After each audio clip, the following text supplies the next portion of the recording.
My thinking on activism is that where the country has come so far, we have actually been able to achieve a lot of things today because of the activism of the past. Okay. The activism of the Raila Odinga, even the Sabasaba commemorations that we have is a product of the activism that was there those days when there was a clamor for multi-party. So that was actually activism. And I have no problem with it because it has moved us this far. But I also have an understanding that as society has kept morphing, I must not be blind to the reality that we have now also started having activism as a source of livelihood. And so I must be keen enough to also notice that. And that's why I must ask myself fundamental questions, Jagero, like some of the activists I know today, since I knew them, nothing has ever been right.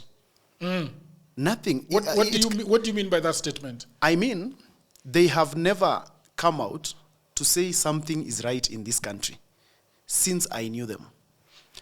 All the time, everything is always wrong. And everything is always not working. I wonder what Boni, if Raila Odinga were president today and Martha Karua were the deputy president, and Boni would have been right at the center of this government. Yeah. I wonder what he would be saying.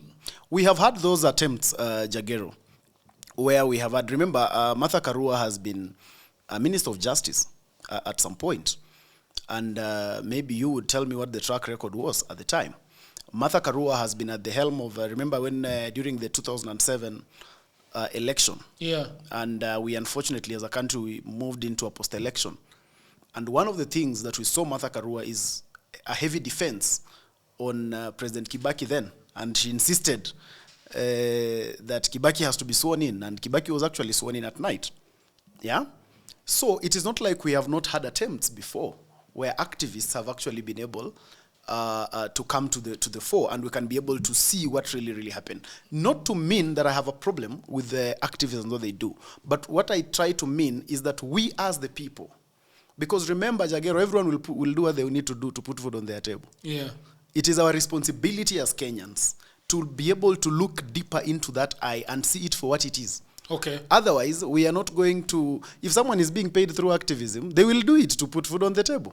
Yeah. It is us to be able to decipher and know. And you are saying that it is a bit problematic when somebody is paying you to be an activist, and the traditional definition of an activist is somebody basically who is against the government of the day for one reason or the other. And not necessarily a government, but generally somebody who is against things going the wrong way. Yeah. So, and we saw that happen in the past, and we've seen people come out. Remember, like the first Gen Z protest that Honorable Kimani Ichung'wah accused of them going to take KFC and taking photos in the streets. You remember that one? It had no activists. Yeah? It had no political interference. And it was extremely peaceful, and there were enough numbers in the streets. That was honest activism from young people who were honest with their issue. But the moment we moved forward, we started having interference from the political class and the civil society. Not all of them, but some as elements of civil society. Because, Jagero, we must be able to look ourselves in the eye and tell ourselves the truth that some people make money through chaos. Yeah. Yeah? So we must be keen to notice that let nobody push us in a manner to create chaos so that they make money. They make political statements.